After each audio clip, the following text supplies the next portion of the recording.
ሁለት ድግስ ነው። ሰርጉ አንድ ሲሆን ሁለት ነው። ይህም የመጀመሪያው ምግበ ሥጋ የቀረበበት እየሰማችሁኝ ነው። የመጀመሪያው ምግበ ሥጋ የቀረበበት፣ ሁለተኛው ደግሞ ምግበ ነፍስ ዝማሬ መላእክት ሙሽሮችና ዘማሪያኑ በአንድ ላይ ሆነው ሽብርን አድርገውት ስለዋሉ በእውነት ልዩ ልዩ ሰርግ ነውና እግዚአብሔር እንግዲህ ፍቅሩ ነው። አብረን ስናድግ የተለየ ወንድማችን ነው የሚገርማቸው። የተለየ ለዚህ ክብር ለዚህ ጸጋ ሲደርስ በመገኘቴ ላቅ ያለ ደስታ ይሰማኛል። ከዚህ በላይም ሌላም ደስታ ስለሌለ እንግዲህ ፍቅሩ በፍቅሩ ሙሽራይቱን አስሮ ይዟል ማለት ነው። ፍቅሩ በፍቅሩ ፍቅሩ እኮ ፍቅሩ ነው። ፍቅሩ ምንድን ነው? ፍቅሩ እኮ ፍቅር ነው። ተርጉሙ ተራሳችሁ። ፍቅሩ ፍቅር ነው፣ የተለየ ነው።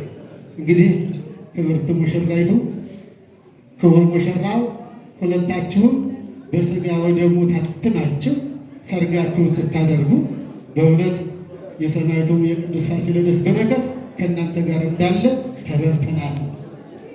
አሁንም በቀሪው ዘመናችሁ በትዳራችሁ በሕይወታችሁ ሁሉ ሰማዕቱ ቅዱስ ፋሲለደስ ተጨምሮበት መልካም ፍሬ ያፈርታችሁ እግዚአብሔርን እንድታመሰግኑ የሰማዕቱ በረከት የእመቤታችን አማላጅነት ከእናንተ ጋር ይሁን። ጋብቻችሁ የበረከት የደስታ ጋብቻ እንዳደረገላችሁ ይህ ሁሉ ያለው የሰርጉ ታዳሚ ምስክር ነው። ከዚህ በላይ ምስክርም አይደለም። እግዚአብሔር አምላካችን እንግዲህ እማሆይም ቅድም ሳጫወታቸው ነበር። በእውነት ለማሆይ ሁለተኛ መወለድ ነው ወላጅናቱ ማለት ነው። ሁለተኛ መወለድ ማለት እንደዚህ ነው።